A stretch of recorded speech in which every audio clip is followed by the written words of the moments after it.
$2,000 for attacking or kidnapping an ICE agent, $10,000 for killing an ICE agent. This is shocking.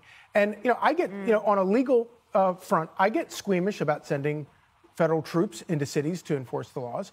But this is not anything normal. This is something very different. And like you said, Jesse, these federal officers it's not a right to enforce the law. They have an obligation to enforce the law. This is not a choice. These are duly elected, enacted laws. They have no choice. And to have Brandon Johnson, who is an illiterate buffoon, up there ratcheting it all up, saying that we're going to take a more drastic response. How are you going to get more drastic than violent assaults on these agents?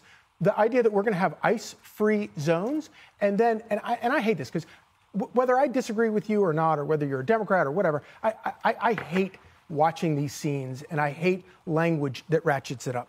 But for him to invoke the Civil War, are you freaking kidding me?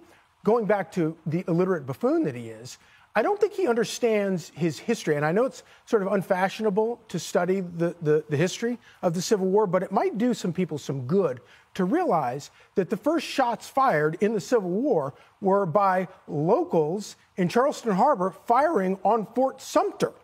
And so this may be analogous to the Civil War, but Brandon Johnson is not on the side that he thinks that he is. And I don't think that we can sort of pull back from this. And the way you pull back from this is to enforce the laws and respect the laws that elected people have put on the books.